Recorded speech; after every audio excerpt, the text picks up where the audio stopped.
Welcome back to the Masterclass, the number one tactical podcast in association with Sports Social. I'm Haider Rubbani, joined by my co-host as ever, Rob Blanchette. This is a performance really that showed, I don't think, Rob, anything that we didn't know. Manchester United obviously drawn away at West Bromwich Albion. What we saw today was a performance that we've seen a few times from this team. They have this in their locker. Lindelof had a poor performance today. No tempo, no intensity, didn't create enough. You always know that when you play against a Big Sam team that you're going to face long balls. As Gary Neville said, you have to really do the basics well. We're talking about fighting for the second balls, showing aggression, intensity, things we've spoken about in previous podcasts. Today was a physical test, Rob, and Manchester United did not pass it. Welcome back. What are your thoughts on today? This feels like, I don't know, former podcasts that we've done with the Masterclass kind of now coming home to reap, to sow. This Manchester United team, this is why I didn't get at all highest when they were going up the table and we're near the top. It's great to be at the top, isn't it? After 12 games, but who cares? It's about what you do in this part of the season and from now until the end. This is the business end. And what you're seeing with this Manchester United team is they're not good enough. It's kind of as simple as that. You know, you win the title at West Bromwich Albion. You don't win it at Anfield. You win it at teams like West Brom. You have to go there and punish them and put them away. This West Brom team is garbage. It's junk. Big Sam is having a nightmare at West Brom because he's got a set of players that can't do the job. And yet today, Manchester United gave them a point. And that's how I feel about it. I think, you know, we'll obviously break it all down as we always do. We'll keep it kind of calm and as level as we can. The first goal is just a complete disaster from Lindelof. We'll talk about the ins and outs of how that goal came about and why it was given. Lots of people saying it was a foul. I personally don't believe it is a foul. And I just think the whole shape of the game was just lopsided with United. Some players looking like they won it, other players looking tired and jaded, or maybe not being able to get themselves up for the match. You've got to also remember it's -6 today there. It's really cold. And on really cold days, some players just can't perform. It's a true fact. But you need at least 8 or 9 or 10 to take you on, don't you? That's what we say every week, is that you need players to play as a unit, and United didn't today. It was all very fractured. United probably deserved only a point, even though they had all of the ball and maybe, you know, the best opportunities. I still think West Brom had enough to maybe even get second and win it. And that is the most horrendous part of this performance, is that they could have lost this game. Absolutely, Rob. You look at the ticker across the bottom, you see some of the key stats. We only had 10 shots to West Brom 7. I mean, that says, we didn't create enough at all. I mean, let's start with the formation and we'll go on to the centre-backs, obviously. What we saw today, a 4-2-3-1, Ollie's preferred formation, McFred in midfield. We saw Martial on the left, Rashford on the right. We'll talk about that because we definitely need to break that down. And we saw Cavani up top. Guys, also, I want to hear all your thoughts, whether you're upset, whether you thought it was on the players. I want to hear everything. But, Rob, looking at it, worst possible start today. Just within 90 seconds, Lindelof physically outmuscled by Dianja. And it was just United's backline falling asleep, not shifting out, staying too deep, and then just Lindelof getting bullied. There was too much space as well on the left. I mean, Gary Neville said something really, really brilliant, which was spot on. He was talking about United centre-backs compared to City's and Liverpool's. And he said that the difference between United centre-backs and those two teams just mentioned is that theirs are more alert, they're more aggressive, and they impose themselves when they're playing against strikers. And this is not the first time we've seen this. I said last week, I said that I'm not too sure, and I know you also mentioned it about the partnership. I'm not convinced about the goalkeeper centre-back sort of, you know, foundation that we're looking to build upon. If we want to get to where we want to be and we want to improve as a side, can we carry on relying on this? I don't think that United are trying to build on this, on what we're seeing. And this is what fans have to sometimes let go of, because we're emotional in the moment. We've seen bad performances from this defence before. We know that the record in terms of, say, we compare ourselves to Manchester City defensively, that it's not good enough. You know, I think we've conceded as many goals as many teams in kind of bottom 6 of the division. So that tells its own story. But I think we have to kind of let go of the future, first of all, because I think Manchester United will go and buy a centre-back at some point. And we will also talk about Upamecano and obviously going to Bayern Munich. There is an impact on Manchester United with that transfer. But I also going to think you just have to call it as what we're seeing. And what we saw today in that first goal is that Lindelof is weak. He's weak physically and he is weak mentally. Now, in that moment when he allows that to happen, now people saying he got a hand in the face, I don't care that he got a hand in the face. I'm not interested in that. Go and bully that defender. The first instance, when that ball goes wide, what does the defender know is going to happen? The defender knows that ball's coming in the box. So you have to get your positioning right. So he didn't quite do that first of all. But then you've got to attack the ball. And if he attacks the ball, that goal can't happen. Doesn't matter how good the centre forward is or how good his movement is, he cannot meet that ball. And when you actually look at the replay, he's kind of stooping in front of Lindelof to kind of get his hand. Now, right, he's got his hand up. It's in Lindelof's face. But Lindelof is not a child. He's not a child. He's a 6 foot tall man. You know, he should be able to do better in that scenario. The truth is, and I don't like using words like coward and things like that, because I think those are kind of regressive terms. But in that moment, you've got to be brave.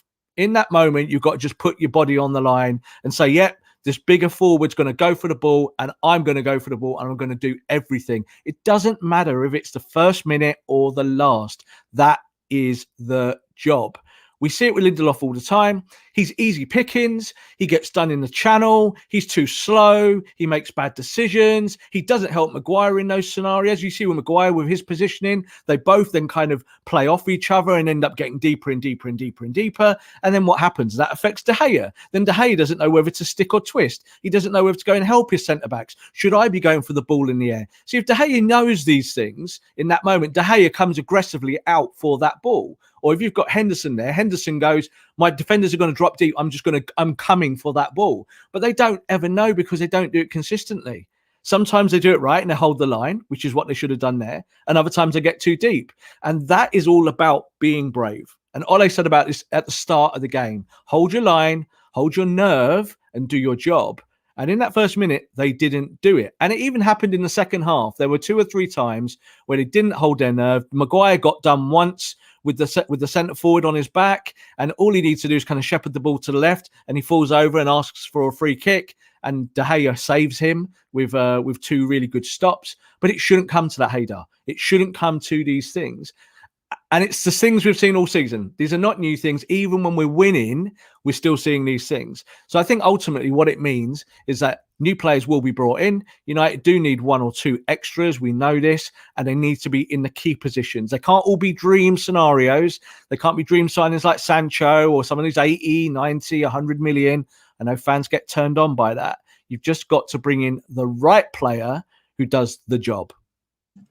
Yeah, I completely agree. It's just looking at the sort of issues we see, Rob, they're repetitive. You know, this is not the first time Lindelof's been bullied. We know this about Lindelof, and it's happening again. I mean, there's a couple of questions asking why was Bailly not playing as well. I mean, do you think he was more, Bailly's not being fit. Bailly's not being fit. So again, right, this is not Football Manager. I say every week. You're not going to bring in players who are not ready. So you put him on the bench. You might need him if someone pulls a muscle and you need him for 10 minutes, 20 minutes. Then your guy is ready to do 20 minutes worth of work. Bailly's not ready. So again, let's put that aside because it's very easy to say what could United have changed. And I don't think today, starting wise, there was nothing really wrong. You know, there's nothing wrong with the selection. What's wrong is the execution. And it's the things that we see all the time. So I knew from the start of the game, Lindelof is in.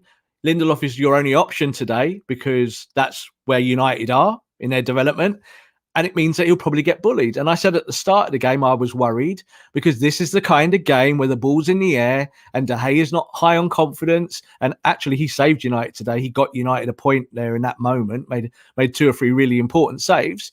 But you shouldn't be in that scenario anyway. It's up to you to deal with it. Like Harry Maguire, right? I want to talk about Maguire as well, right? In conjunction with this. Because Maguire, for the last few games and today, has been driving the ball beautifully. Yeah, Stepping into the pocket like a quarterback does when the space in front in American football, you step into the pocket, you close down that space, and then you get the offense up another 5 or 10 feet. That's how you do it. Now, he was doing that today, but still, he nearly made the catastrophic mistake at the end of the game. Yeah, because he's just dilly-dallying. It's ridiculous. I didn't feel sorry for him. He heads that ball, it gets saved, doesn't it? It hits the post in the 95th minute. So what? Go and win the game in the 85th minute, in the 75th minute, in the 65th minute. Don't leave it so late, because this is what happens. And I was thinking this all through the game. I thought this could be where you drop points again, because you've not managed the scenario as well as you should. Yeah, I mean, I was going to bring up Maguire. I mean, we saw the brilliance of Maguire, like you said, driving forward, trying to make things happen. I would argue in the first half, Rob, he was probably our best attacking threat. I mean, the way, especially for the goal, what you saw is you saw Maguire progressing the ball forward, short, getting into a good area with a very, very good cross, considering it's just about to go into touch, and then Bruno with an emphatic finish. I mean, this is the issue, because you see this Manchester United side do some absolutely brilliant moments, but the rest of the game, Rob, no big chances created. West Brom had 2. This is a side sitting down at the bottom. I'm actually going to agree with your aggressive term, because I did say a couple of weeks ago intensity was an issue, but the aggression wasn't there. It is a problem that we've Manchester United since forever. Yeah, it's not a new thing. It's not an Ole thing. It's something that goes back with 2, 3, 4 years, all the way back to Van Gaal, even with not a lot of these players, but these players are still there. There's still some players there that need to be more aggressive. So again, I don't think it really helps to kind of pick on individuals today, but there are bits that have to be highlighted. So when I look at the starting lineup and we can assess it, 4-2-3-1 is normal. They play it all the time. There's no issues with that. Anthony Martial cannot start games on the left. I can't say it anymore. It doesn't work. It's never worked. It hasn't worked for ages. What happens is that fans who either like him or dislike him judge him on the moments. So say today he gets the ball in the channel, Haider. He comes in on his right, puts it in the top corner. We're sat here today doing a show talking about Anthony Martial's amazing goal. But it's the other 89 minutes of work that matters, that counts. So I'm also going to add to the mix there Marcus Rashford. So Marcus plays on the right today, and you could see that he's got this kind of staccato style that he's developing. It looks like he's playing hesitation. Another basketball analogy about around the rim, where you will stop, put your foot down. Why doesn't he put his foot through it, Rob? That's the frustration. Because he's an idiot. I'm going to put it out there. I love Marcus, but in that moment, it's idiotic. Put the ball, like you're just saying there, put your foot through it. Yeah, it's open for you. Get a shot off. You've got a beautiful strike on you. You can ping a ball, but he's trying to be too clever. And football is a simple sport at its essence. And then you get the kind of moments of magic around it. So even like today, another player I'm going to add to this because it's important is Bruno Fernandes. Bruno scored an absolute worldie today. What a goal that was to bring us back into the game. But you know what? Bruno was garbage. Garbage, garbage, garbage. 5-yard balls, 10-yard balls. Decision making, wrong types of press, not using the channel, not helping players around him. Rubbish, garbage. Now, it might well be that he's just tired. There's a lot of players out there now where it's going to start to impact on performances. And I think we saw that with United today. They're playing a West Brom team that's going to be physical. It's raining. It's -6 out there. It's really, really tough conditions that through a television doesn't translate. Yeah, if you go to games, pre-COVID, then obviously you feel it. You know what it's like, even as a fan stood there going, I really don't want to be here today. And some players do think like this, unfortunately. And that's how it felt with United. You think that first half, they couldn't really get ticking. They couldn't make it work. Then they had a bit of possession. Then they took the game over. Then they get back in. And you think to yourself, right, well, hang on. In normal times, you go on and win this game, don't you? You put a bit more pressure on and you create chances. You just said there, was it on the ticker below? We had 10 shots. We normally average about kind of 15 to 20 shots a game, normally, yeah? And that's our kind of base level. But I think that shows that maybe without Pogba, you can't stretch the game. Pogba allows you to stretch the game either from the pivot or from the or no one in midfield, Rob, to progress the ball. But it's not as simple as that. It's not as simple as that. And this was going to be my bolt on to my point about Pogba, because this is not about the pivot. Right, this is not about Fred. It's not about McTominay. They're in there doing their jobs, Haider. They do it, yeah. You don't have to progress the ball from the pivot. You have to progress the ball from those players who are in and around the box. Bruno Fernandes has to progress the ball. He has to make the right. I disagree with you. Probably, you've got to get the ball to Bruno Fernandes in the right areas. And Fred Do McTominay you didn't think do that Bruno today. didn't get the ball in the right areas today? I saw Bruno with the ball in the right areas pretty much the whole game. United played against a low block up the pitch. So your double pivot is not really as important in those moments. Yes, you'd love a beautiful 30-yard pass to feet from someone in the pivot, but that's not how you win the game. You win the game around the box and making decisions. We just talked about 3 players there, didn't we, in about a 2-minute spell? Marcus, Anthony, and Bruno. It's their responsibility. When they've got the ball, they were rubbish. They were poor. They didn't make good decisions. So this is why it's really easy to kind of look for the guys who get all the flack at United, the McTominays. You know, McTominay played hard today in a horrible set of conditions. Fred played hard today. Donny van der Beek comes on for 10 minutes, and I'm thinking, Donny, go and show what you can do for 10 minutes. I didn't even see him. Was he there? You know, so these players must take responsibility, Haider. This is the way I look at it, because it's always a balancing act at the end of the day. But everyone has roles in the team, and if you're doing your role first and foremost, then we can't expect the additional bits. And so like when I look at the double pivot, that's their function. You know, when I look at Lindelof doing that, that's his function. Go and defend the ball. I don't want you to do anything else but defend the ball in that moment. If he does that, United probably win this game. Yeah, I agree. I agree in the most part, Rob. But I will disagree. I agree with the attacking players. None of them turned up today. It's their responsibility. They're not doing their roles to be creative. I mean, especially the 2 wide men were poor today. I thought Cavani was poor today, Rob. Not being able to play quick one-touch football. He charging around, not getting into good enough positions in the box, which is uncharacteristic for him. I mean, albeit the supply wasn't there, so you have to also bring that into consideration. The wide men we spoke about, Bruno, but I still think.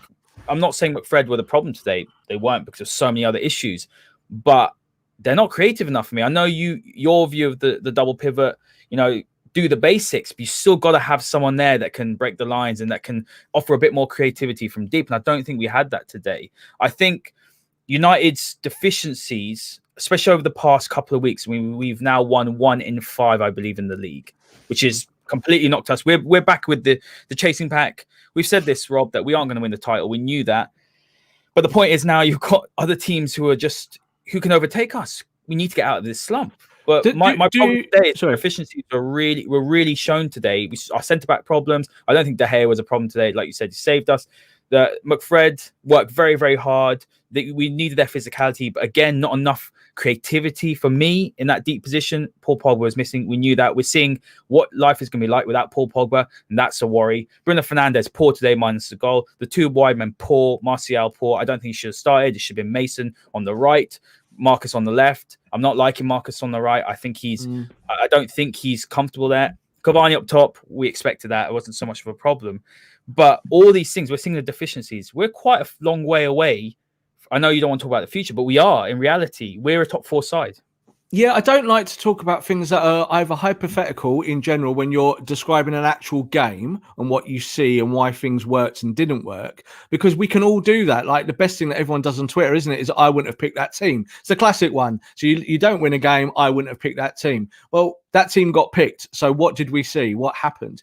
I just to kind of address what you were just saying there about the pivot, and just to kind of put my 2 bits into that, is that when Manchester City play well, does Rodri win them the game from defensive midfield?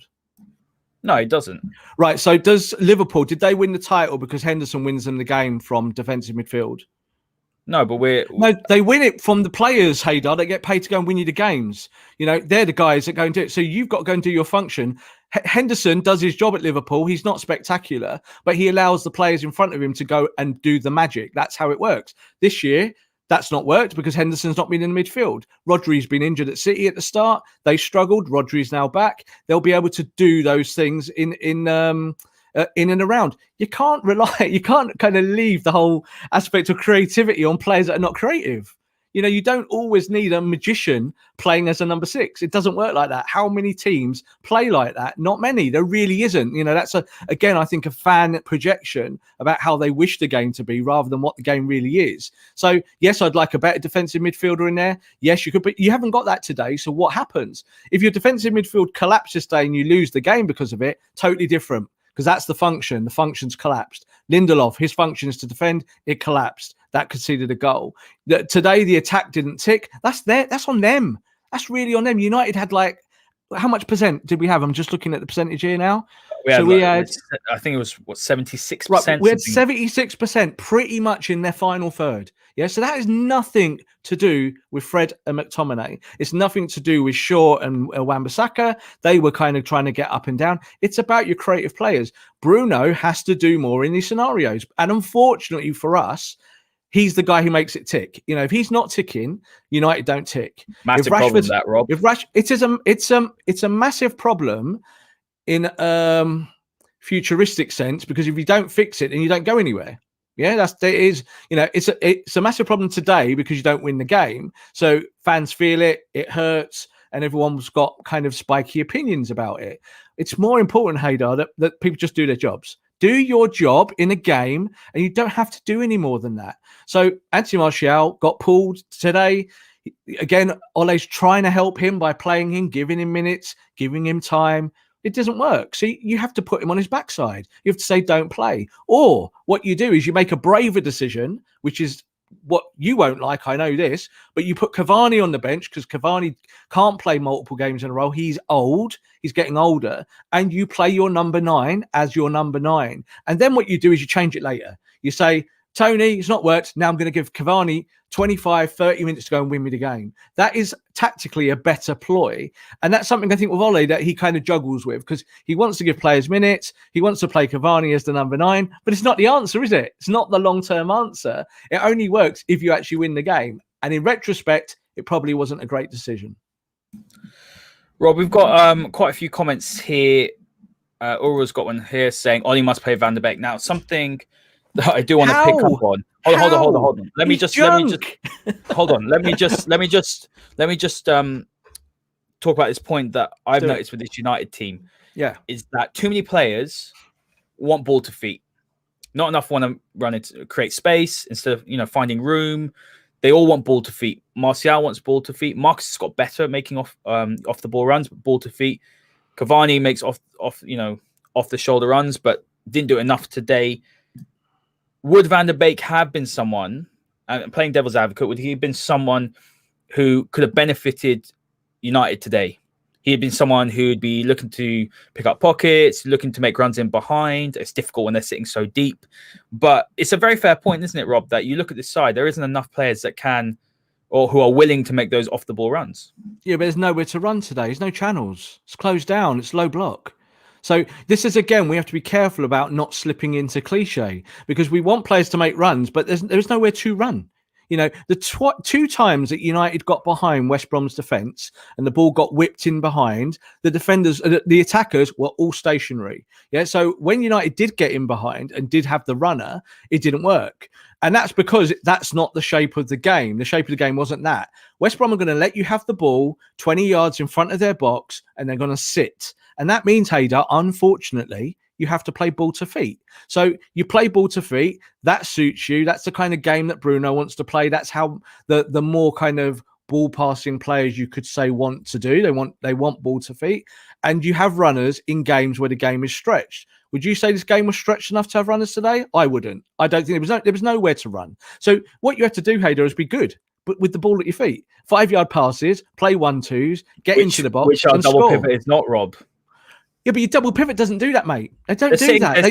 It's about Bruno. If you're playing 1-2s, I'm talking about in and around the box. So if you're one of your pivot releases and goes like McTominay was in the second half, then absolutely, you're right. You have a player there that will pick the ball up in the channel. Yeah, but it's not the point, is it? The point can't be that, because that's not why you drew the game. You drew the game because of all the other bits. That's the problem. So it's easy to say things about runners and creativity and all of that, but only you have to apply it to real world science. And the real world science here and the basics is that, say, the 3 or 4 players that you want to win the game for you, Cavani's one of them, I think, in this, is that they didn't do enough. They weren't good enough with the ball at their feet. They weren't creative enough. They weren't smart enough. They played regressively at times. They played slow. They were cumbersome. We're talking about Harry Maguire. You used the word brilliant. I don't think Maguire was brilliant today. He's doing his job. He's got 70 yards of space in front of him. Run with the ball, Harry. So he was. So that's great. But it's not brilliant. That to me is just the job. Go and do the job today and do that, and you might help your team.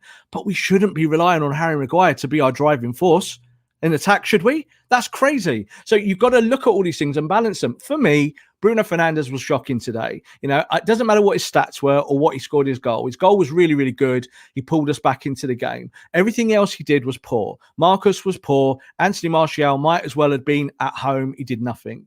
So even when you look at Mason today, Mason played all 120 minutes of that last game. So you're not going to just chuck him in. You're only going to get him in off the bench. And I thought he did okay. He had one really good chance that Johnson saves. And when you look at Van der Beek as the additional part of this, could Van der Beek have changed this game? No, because he doesn't move enough. He doesn't travel. We talk about pockets. What pocket? He's just in the pocket of the defender. So those 10 minutes, I thought, yeah, we might see some energy from Donny, and he might be a game changer. Just to play that 1-2 around the box, he did nothing. Simple as that.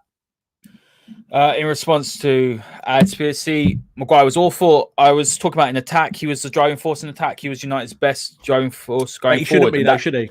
No, yeah, exactly. He shouldn't be, but he was. That's a fact. So that's an indictment on the forward players, isn't it? But yeah, totally. See, it's a forward's fault. I think Harry was thinking, I'm going to drive the ball because no one else is. No one else is, exactly. So he's driving the ball as the captain. He's trying to take responsibility. Even in that last moment, in the 95th minute, he gets that header. He is trying to take responsibility for his team. He's going, I wear the armband. I'm the one who's going to go and win this game for us. But he shouldn't be that player. You know, he shouldn't be that guy. It should be your forwards going, do you know what? We've not played well today. We're going to put our necks on the line to try and win this game. It didn't feel like that, Haider. Second half, it got all a bit lax again. It's bad conditions. You just need to do enough to win. But United probably didn't do enough to win. 10 shots on goal tells you that the forwards were not at the races today. And that is the key stat out of everything.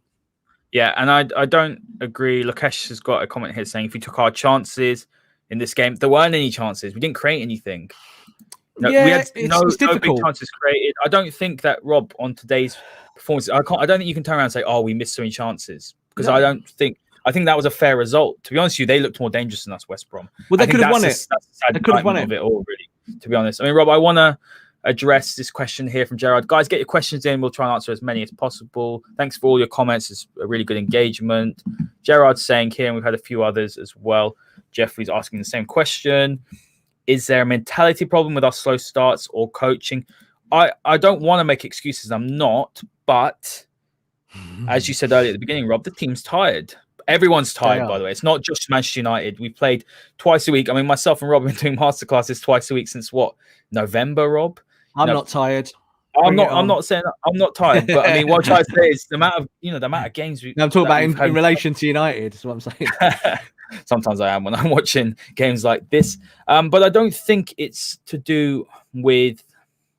I think mentality is part of it, but I do genuinely think that they're knackered, and unfortunately, when you're more tired, mistakes happen.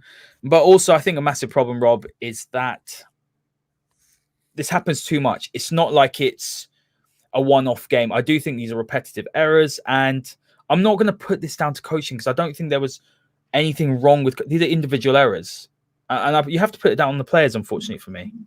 Yeah, look, whenever I see coaching issues, I always highlight them because I think you've got to. I think that's part of the kind of run, and certainly with my job, is that is part of it, is to say what you see and to say, is it the coach or is it the players? Sometimes it's both, sometimes it's neither, but you can kind of at least dance around those things if you've got the information at your fingertips. Today's not about coaching. It's 4-2-3-1. Everyone knows their jobs. Yeah. So this is what I also try and lean away from, is the kind of Marcus on the right thing. Marcus Rashford can play on the right. Yeah. He might not be as good as he is on the left, but he can do it. And what you're seeing there with him, and as I said about that hesitation step that he started to develop, is that it doesn't work. Like you said, put your foot through the ball. So that's what you have to do sometimes. Get the shot off and at least test the goalkeeper. So United didn't do this today. So when you look at Anthony on the left-hand side, you know that Anthony's got one trick. I'm bringing it in on my right and I'm curling it in the far side. So he doesn't do the other stuff. These are the issues, the repetitive side of what's going on with United. And you look at this kind of game, it was a game where you just needed to score one more goal. That's what it was. That should have been the mentality. Get another goal, make it 2-1 and finish the game. Play boring football, put it on the deck. You're not here to entertain United fans or the watching world. You're here to win. So go and win the game, make it ugly. West Brom are proper ugly. So you're going to go and get 3 points against them in a difficult scenario. They didn't do that. One of the comments there was about desire. Desire is a difficult one because you can never kind of measure it, because whatever you see, if you don't like it, you're always going to say there's no desire. I don't believe that these players don't desire it. What I do think is this, is that when you get tired, you've got to find an extra gear. If you want to go and win the title, and this is what Fergie's teams were good at. There were plenty of times when they were knackered because they'd played 50 games in a row and they're going for every competition. It's not about desire in those moments. It's about making about the key choices and doing enough to win games. The treble season that United won, they were knackered the whole season, absolutely knackered. And it wasn't that they were loads better than Arsenal, because that Arsenal team was just as good as United on their day. It was just because United took it to the extreme. Would we say that United's forwards took it to the extreme today, that front four? I don't think they did. Yeah, no, it's very, very fair. I mean, there's a question here. Aggression. Be aggressive. Yeah. Well, go out there. Interesting question, even if you have to fake it, go out there and be aggressive and show your opponent that you're going to give them a game. And then we just didn't do that. No, we didn't at all. Jonathan here, I wonder if this is a genuine weakness I'm guessing that's Ollie. There are simply players he will not rotate and seems to consistently play them into exhaustion. I think there is a bit of a narrative, Rob, that is appearing. And I think at times you can possibly say that it's fair in part that he does have his favourites. We've said many times, Rob, he plays Marcus until he broke his back last year. He seems to pick Lindelof more often than not. There are a few players that he doesn't seem to rotate. It's a squad game. There are players who haven't had as many minutes. I mean, I think quite clearly today for me, the most obvious thing was the intensity, and I think there was tiredness. I don't think it's a desire thing, as you also mentioned. But is that a fair thing to maybe level at Ollie, that he does have his favourites, and perhaps rotation is something that he does need to work on? Yeah, again, I'm not going to lean on that word favourites, because managers don't think like that. They pick teams to win. They're not going, do you know what? I like Marcus a little bit more, so I'll give him games. He truly believes that he hasn't got a better option than that. That's why he picks Marcus. And let's be honest, that's probably the truth. We might not like it. Like I saw someone there saying about Mata. Do we think Mata today helps the tempo of this game? Probably not. So it's all very good about having alternatives, but the alternatives have got to be viable. So I don't think that Ole has favourites per se. I think that he might look to players to give him better control in games. Am I playing Bruno today, or am I going, do you know what? Bruno's tired, so I'll play Van der Beek. Van der Beek, who's not running around, not doing the stuff I want him to do, and not bringing it. So that's difficult, because how do you rotate? When you look at Ole's selections, he's rotated a ton this season, an absolute ton, both from the bench and both from his starting lineups. And he has done that. You look at like Tellez, who we say hasn't played many games this year. I think he's played about 20 games. So, overall. So they've all had minutes. I think Van der Beek's 25 games this season or something like that, or onwards. It's not that they haven't had chances to impress their manager. It's just that they probably haven't done it for him. And that's not about favouritism. We must be careful about the terminology we use with football. As Jonathan says here, it's more likely to do that. More likely that he trusts players. 100%. Just better way of putting it. The right word. I mean, Rob, let's go into that Mata thing a bit more, because I have been wondering. The reports coming out that he hasn't trained for 4 weeks. It looks like he is going to be on his way out. But have you heard anything regarding Juan Mata? I mean, is there a reason why he's not been selected for matchday squads? Because I still think he could offer something. He's got a good brain. Personally, I mean, I'd be, if we had to bring someone on to unlock a defense, Juan Mata would be my choice of player. No Paul Pogba as well. So, you do need someone with a bit of a guard who can pick the lock. And Juan Mata is that player. Whether, we do know that his legs probably have gone a little bit, but he still has something to offer. Is there any reason why he's not been making the matchday squad? No, there's no reason. And the whole point of it is this, that he is an aging player, and he's a player who's probably going to be on his way out of the football club. So if you're trying to create your squad system that you'll take from this year into next, and you believe that certain other players, maybe younger talent or players who are on your fringes, deserve more time and they're going to sit on your bench, and Mata isn't that player for the future, what do? you leave him out. That's what you do. So I don't look at this game and go, oh, Juan Mata would have changed this for us. He wouldn't have done. He just absolutely would not have done. There's no way about it. It's about the players who are out there just finding that moment. Bruno found one moment today. He scored. That's why we love him. That's why he's been lauded, because he has got that talent to be able to make a one-moment decision to get you back into a match or to win you a game. But I don't look at this and say, oh, do you know what? Juan Mata's the option here. I think you could argue that you could have played Mason on the right. You could have played Marcus on the left. You could have left Tony out. You could have played Tony as the 9. Like I said, you could have dropped Cavani to the bench. That would have absolutely boiled the blood of everyone on Twitter. But you have to be brave to make those decisions. And I think the easiest decision at the moment, you might disagree with me, but the easiest moment, if I'm a manager of Manchester United, is the selection of the double pivot. I pick those 2 players because they're going to do the job for me every week. I don't care if they're sexy or not. They are going to work and grind. So you pick them. So for me, they are the starters. That I look at the team and I could play around with the front 4, and I could play around with who's the striker, and I could look at channel runs, and I can look at second wave possessions and my press and my second wave press and all of that stuff that goes with it. But the player I'd start at the moment, number 1 for me, is Luke Shaw. Luke Shaw at the moment is still the best player in the team. Number 2 and 3 is those 2 guys in the double pivot. Everyone else, and Bruno maybe you would say is a starter, everyone else has got to earn it week to week to week to week in training and whatnot. And I think the problem is with Donny van der Beek, touching back on that again, is that he has not shown enough for me. And I don't watch him train. I'm not there. I'm not privy to that access. But United believe in him, but the moments I've seen him play in those 20, 25 minutes, coming off the bench primarily, of course, he's done nowhere near enough. 10 minutes today, he had a chance, even just to get one good chance off Haider as a second-man runner, and he did it once. He kind of got to the box and gave it up. It didn't work for him, and you think, oh, it's soft, it's poor. It's just, we need more from him. We have someone who disagrees about Luke Shaw. His name's Weird Stuff. No offense, I believe you're wrong, completely wrong on Luke Shaw. Do you want to counter that?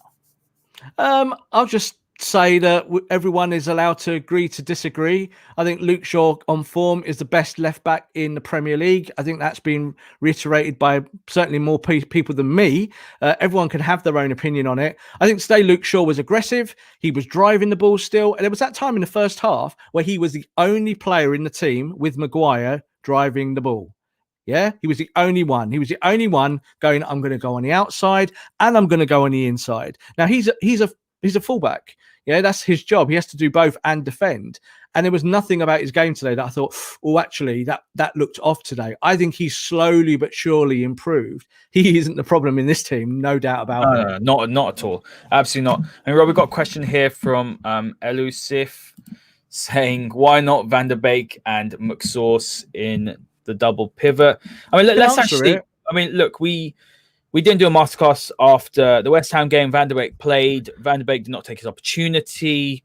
You saw a lot of comments about Van der Beek saying, oh, well, if he had a wide creator, he would be better, and all this sort of things. But at the end of the day, Rob, as it stands, Van der Beek doesn't get into his team. Van der Beek can't play deep in this team because 1, he doesn't hold his position enough, and 2, he's not a progressive passer of the ball.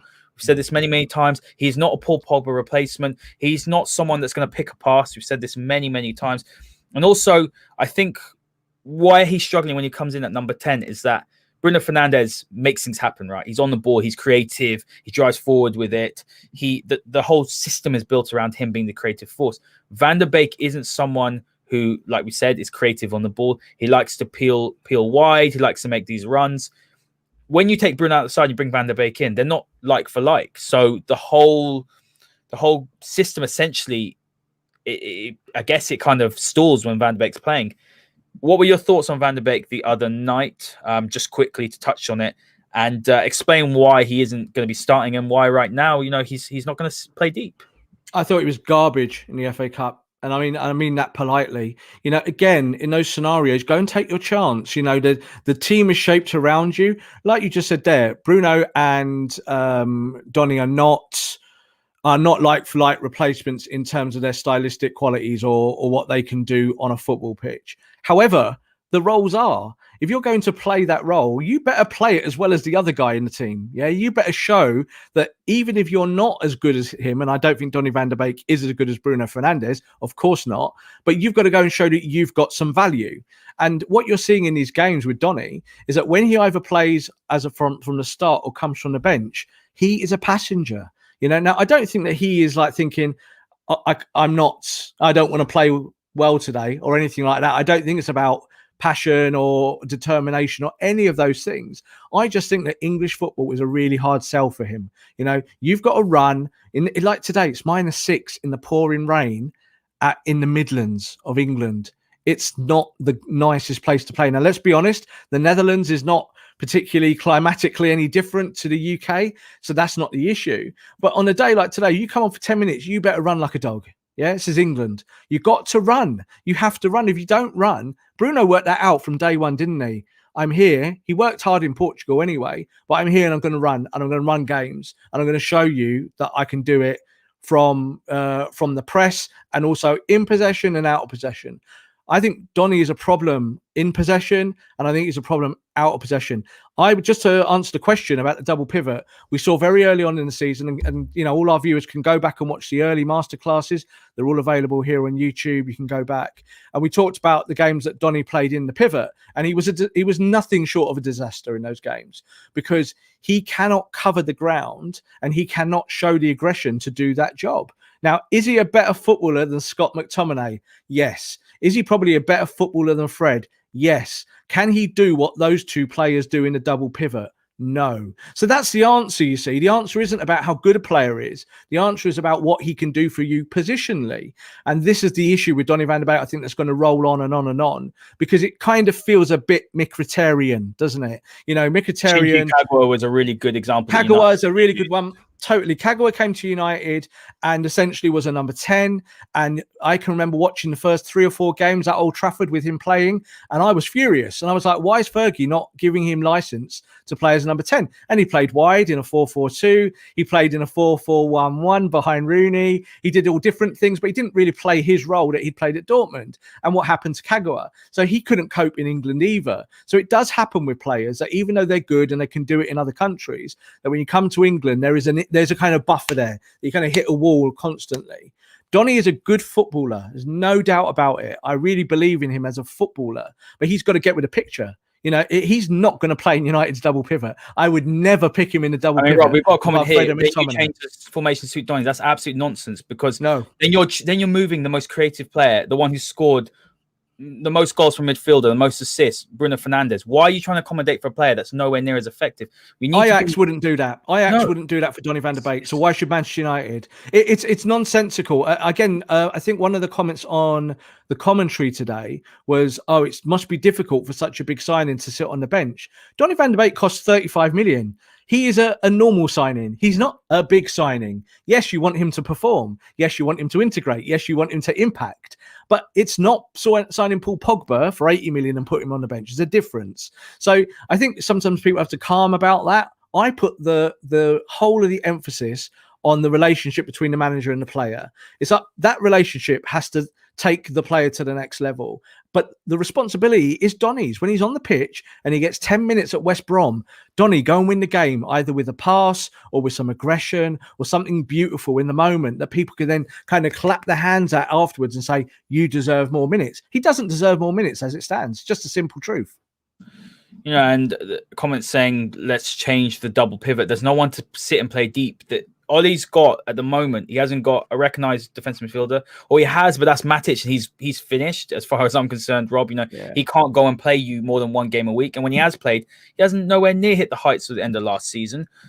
You're limited on what you can do. What's going to provide the most solidity? We got smashed by Spurs. He's going to go with McTominay and Fred. I do think, Rob, though, that if Pogba hadn't got injured, I know this is a bit like, maybe a bit of fancy football, whatever, but if Pogba hadn't got injured, I think Ollie was moving towards McTominay and Pogba in that double pivot. I really do think those were the two Personally, that's what I think. That's what he was doing. I don't know if he's moving towards it. See, I think this is visceral. It's a visceral question. You play the double pivot that fits the opponent. You're not moving somewhere where it's a philosophical debate. You know, where do you play Pogba? It's a philosophical question, or is it a question about position? So I look at it like this. You're right. I think like today, Pogba's fit. He probably plays in the pivot. You play him because you want a little bit more football out of there, but it's not the bit that wins you the game. Not really. It shouldn't be. So I think when Ole looks at it, he's looking for runners today, work rate. He's looking for people to bust their guts, and some did and some didn't. And there might be varying reasons for that. There might be that players are not fit, that they're not dialed in. You might have Martial, who's just not confident enough at the moment. Maybe he's fallen off the edge a little bit. Bruno might be knackered. Marcus might be all over the shop. You don't know why things are as they are. All you can do is call what you see. Yes, we'd have been better with Paul Pogba today, but again, that's a kind of it doesn't help, does it? It doesn't offer any salient comment on what we saw today. It doesn't help Man United win football matches. Paul Pogba is not going to be at the club next year. He is not going to be at Man United. We have to get used to a life without Paul Pogba. That's a shuddering thought, Rob, if I'm being completely honest. But it's the truth, isn't it? Like, we have to look at the truth. He's going, and the reason why he's going is kind of two or threefold, and we've talked about it a lot. He has ambitions. He feels he can go and win trophies somewhere else. He does believe in the United project and what's going on at the moment, and there is a small, tiny chance that he stays. But I don't think that you rest your hat on those things. You go and look for the next player that takes you to the next level. And for me at the moment, United's problems are striker. That is an issue for me in terms of maybe next season, centre-back, and then a midfielder that can do a little bit of everything. Not a defensive midfielder, but a midfielder that can travel, that can keep possession, that can be tidy, that can get you up the pitch 10 yards without you blinking. That kind of player. And you won't find another Paul Pogba. There isn't another one in world football. You might have to go and get an Ndidi. Yeah, you might have to go and get someone like you might have to go and get a Neves. There are players out there who are not superstars who will help you a ton, and they might take you from, say, fourth in the table to close to first. And then you get that little bit nearer to being a championship contending team. We're not there yet, which is why I've never been too high on the league position. Yeah, very fair points. My last point, Rob, on Van der Beek, I will say as well is that, and I did say it, and I do believe this, that I think doesn't fit the system. And unless he adapts, we're not going to adapt the whole system to him. Unless he adapts, and he has been given opportunities to play, but unless he does that, his future will not be at Manchester United, his long-term future. I really do believe that, because I'm not sure he's cut out for Premier League football. But then we've seen with Fred, obviously Fred's come in and he took a year to adapt. So you've got that to also sort of look at. But I do think that Fred wasn't a system problem. It wasn't that Fred wasn't fitting. Fred just wasn't adapting. But I just don't see where Van der Beek fits in unless he adapts his game. Yeah, I totally agree with that. And I think that there is multiple scenarios that will play out here when we talk about where Van der Beek goes, because he has to adapt to England. Yeah, so let's forget systems. Let's forget Manchester United. I don't think Donny van der Beek plays well at any English Premier League team at the moment, because it's the country, it's the style of football. It's tough for him. He runs around on one track. He doesn't play fast and slow. He doesn't really sprint. He just kind of keeps a very Dutch flow to his game, which is fine. Many Dutch players have done brilliantly at Manchester United and in the Premier League in the past, but you must be effective. And Donny van der Beek is anything but effective. So these are problems for him to solve. What I do think might happen, and I think that this is realism now, is that if someone comes in and gives you 20 million for Donny van der Beek in the summer, and you're looking for an Ndidi or a Neves, or you've got the Pogba money burning a hole in your pocket, there's every chance that you get rid of both, that both go together, and you go and put all that money into one player who will play, say, 40, 45 games starting a season, because Van der Beek isn't doing that. And Ollie might look at that and say, right, that's what I need.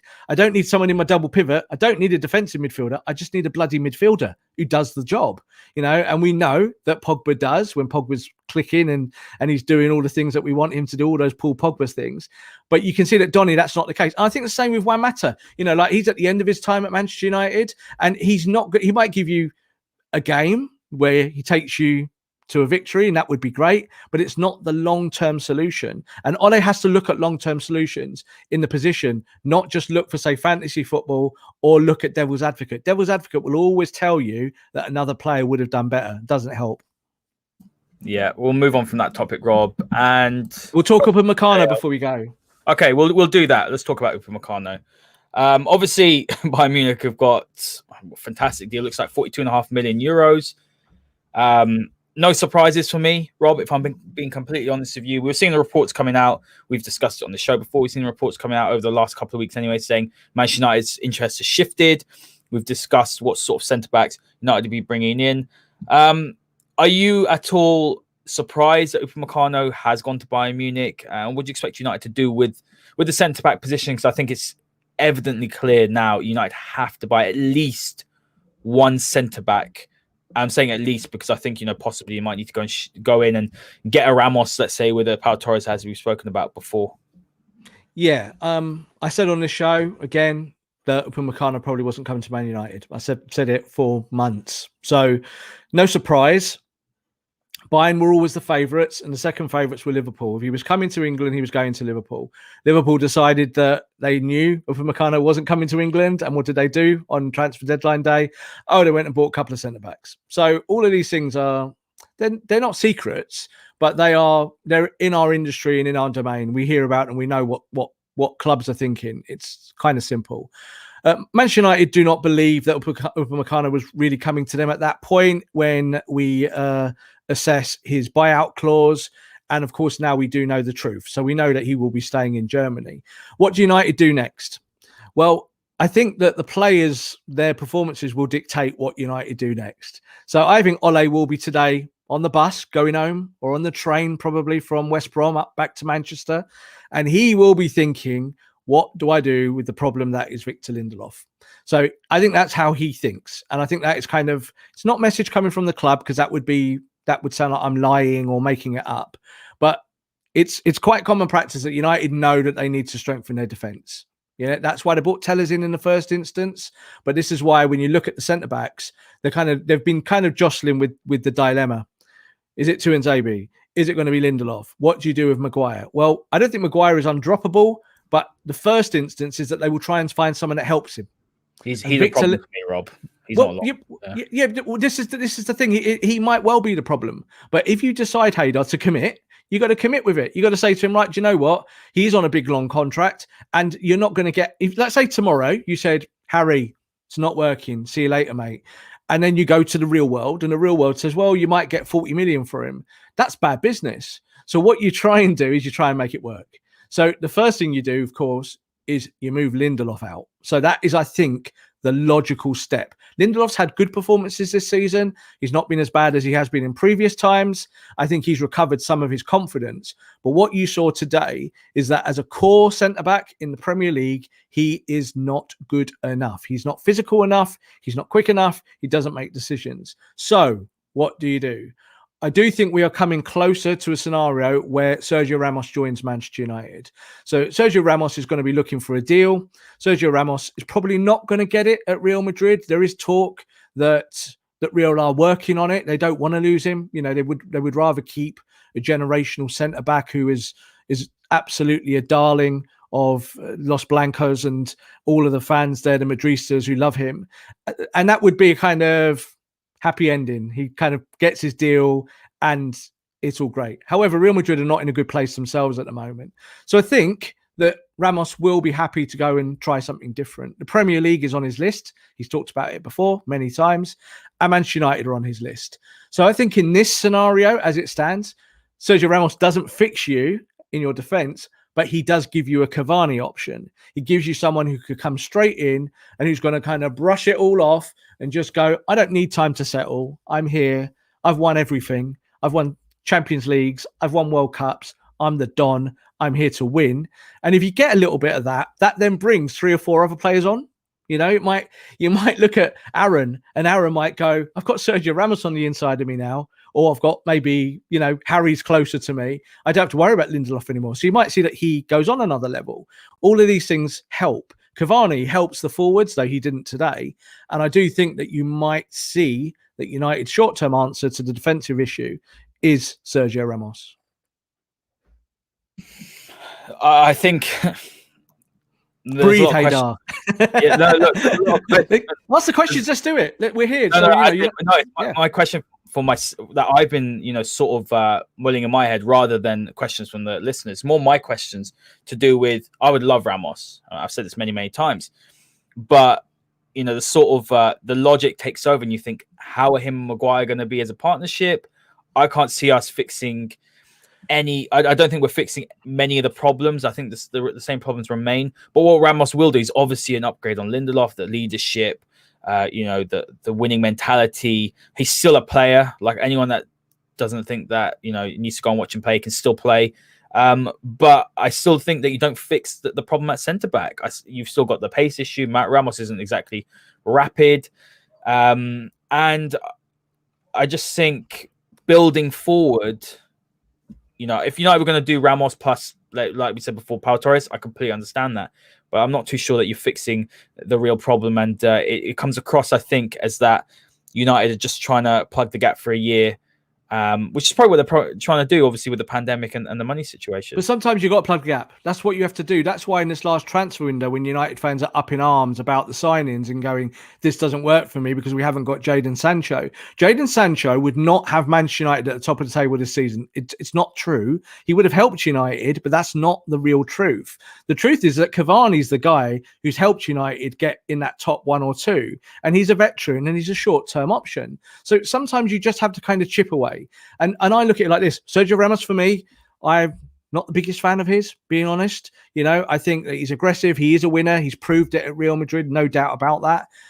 But when I kind of look at it, what do United need? They need a little bit of leadership. They need a little bit of savvy. They need a little bit of brain. They need a bit of muscle. All of those things come from Sergio Ramos. Can he do it for you for a year or two? I've got no doubts about that. I think he could. And that then allows you to do what? It allows you to develop Tuanzebe for another year or two. It allows you to develop Mengi. I still think Mengi is the long-term answer. And he might be your Varane or your kind of player who's going to be in your defense for 10 years, your next Rio Ferdinand or whatever. But it means that then you're not rushing it, Haider. There is no one in world football at the moment. Pau Torres, I would love. Let's go and get Pau Torres. He's got a buyout clause. But do you know what? Pau Torres has never played for a big club either.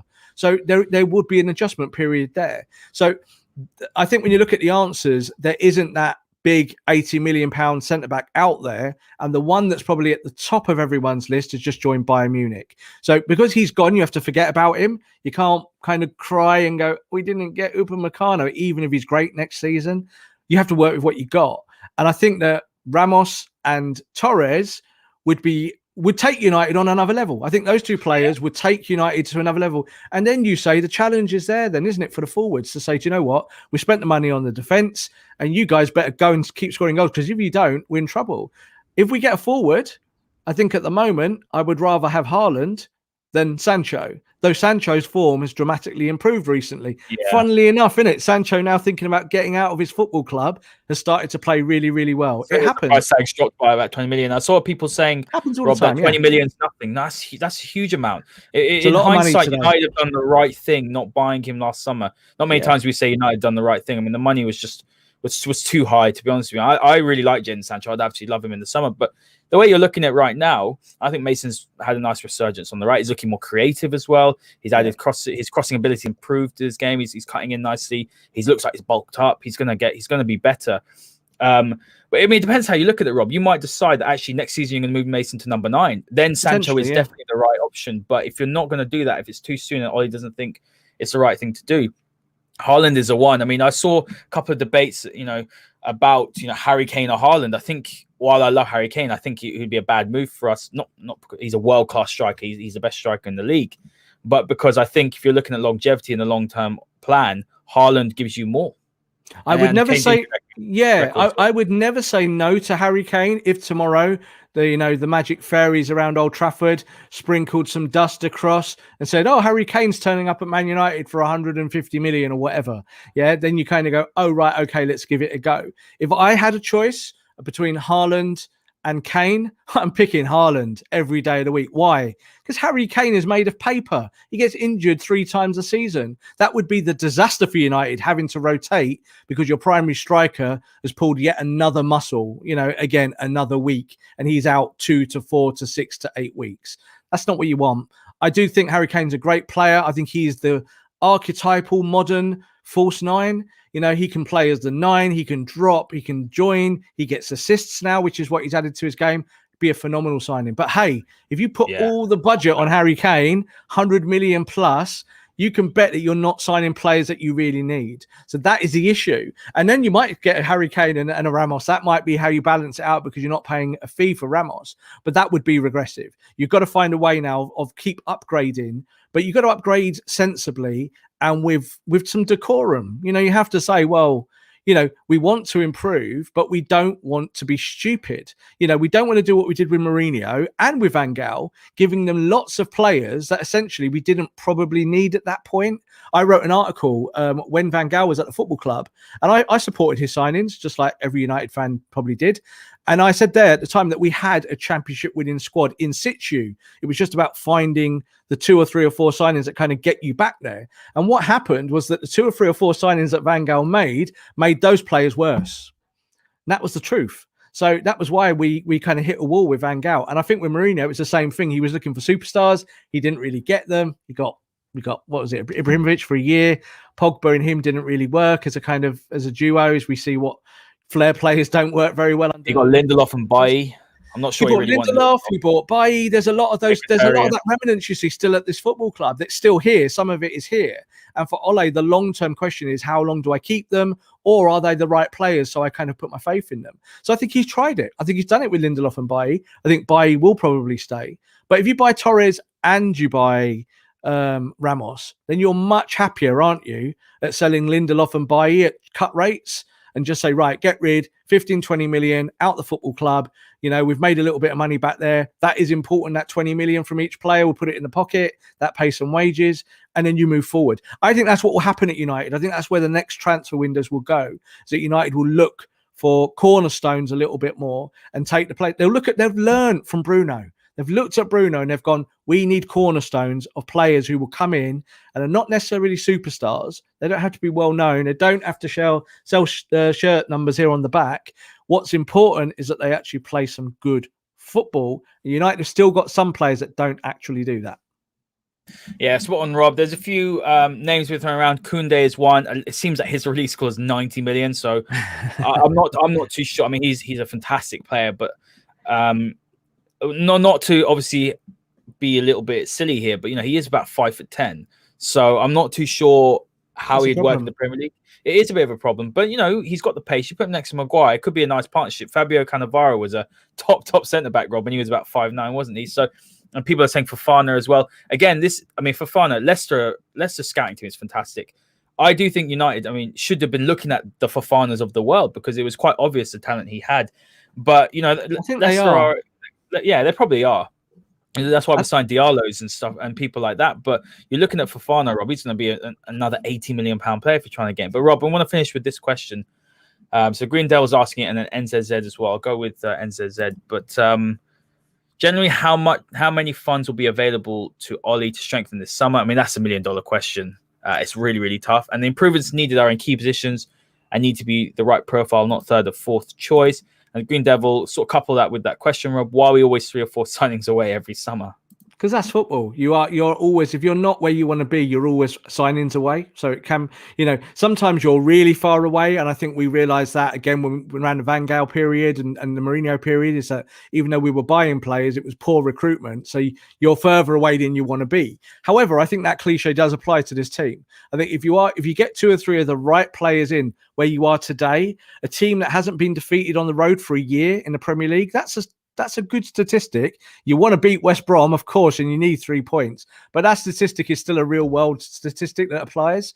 So you're doing something right. You've just got to kind of do some more things right to get you there. And that comes with quality recruitment. You might find in the second half of the season, as that Ole kind of shakes it up a little bit, positionally, he might see something that will help United move forward. That might be in the pivot. That might be in the forward line. I think it's more likely going to be in one of the wider positions.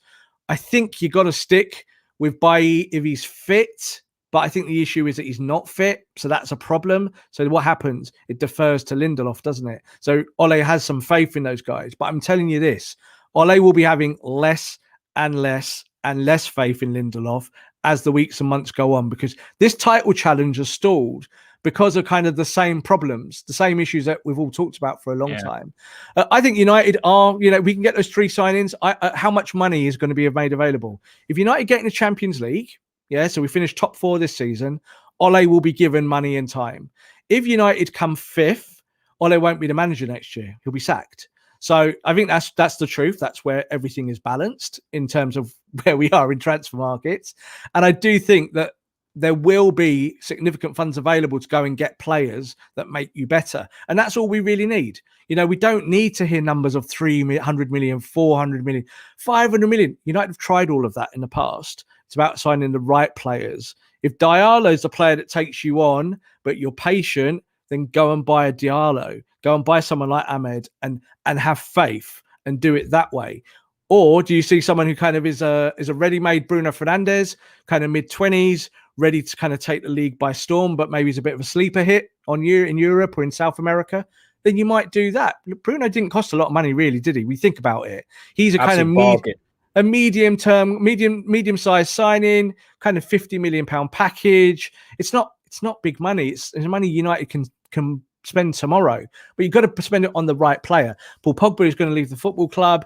I think United that's where United are thinking. They're thinking, right, what do we do post Pogba? What happens? And if Pogba stays, then that's a different question then, isn't it? Then we kind of can approach it from a different manner.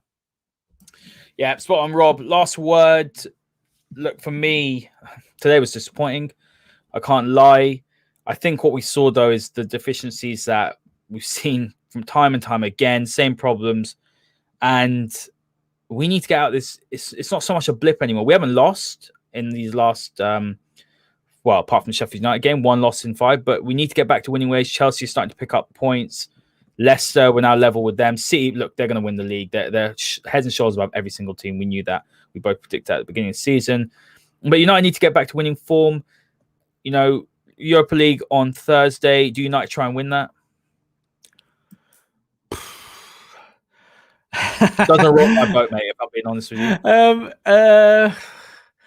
I look at it like this, is that obviously you want to win every game. That's the cliche, innit? I want to win every game. That's what managers say. They do it all the time. This is where you rotate. If players are tired, you rotate in the Europa League. You want to move on. You want to win games. You want to advance. But it's just not what's important. And also from what you were just saying there about what other teams are doing, Chelsea this, Leicester that, it doesn't matter to me. You concentrate on yourself. Everything is about what goes on your training ground and on your football pitches. And it's about you getting better, because do you know what? If you get better, you'll beat all those teams. Don't worry about it. If you improve, you'll have the confidence, you'll have the skill, you'll have the technicians to go and beat football teams, whether it be Chelsea or Leicester, whoever. I think that United are a top 4 contender. I thought that 12 months ago. I'm not convinced that they are any closer to Manchester City this season at all.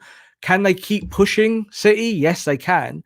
But drawing these games is almost as bad as defeats. You drop 2 points in a game that you should get 3 in, then it's kind of a defeat. It really is. So like today, they're not going to go, well, we gained a point at the Hawthorns. So what? It's about you being the best that you can be and beating those teams.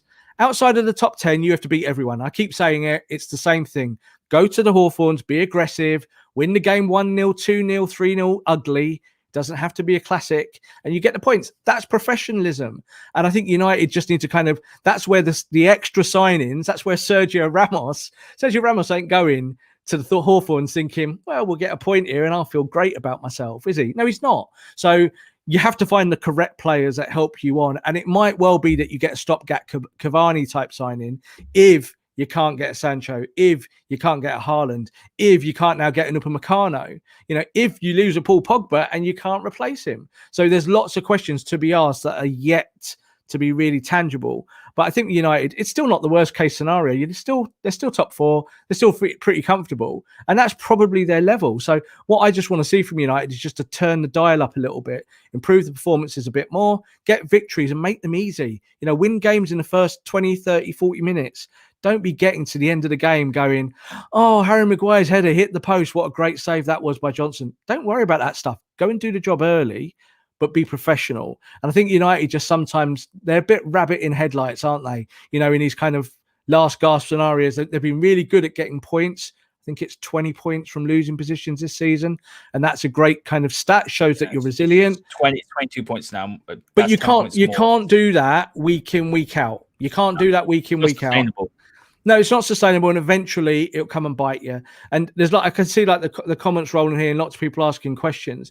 I just think that there is a balance there from what people are saying.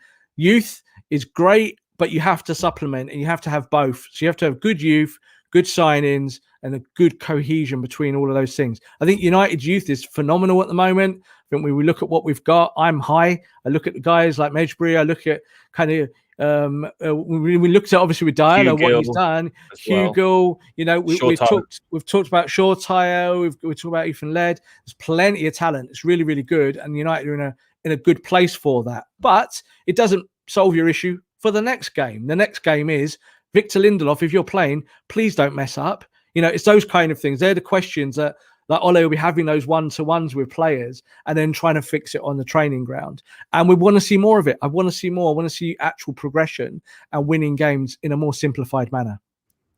Yeah, absolutely spot on, Rob. Guys, thank you very much for all your comments and all your support. It's been absolutely fantastic. We'll be back after the Europa League game on Thursday. Oh, God, Europa League football, Rob. We're back in that competition. It should be a good game. Sociedad have been good this year. We see the return of Adnan Januzaj as well, so that will be an interesting prospect. We've got some exciting sort of changes coming up. We're not gonna say them now, but you might see a few changes. So make sure you keep an eye on that. Rob, thank you very much for joining me, guys, and we will see you next time.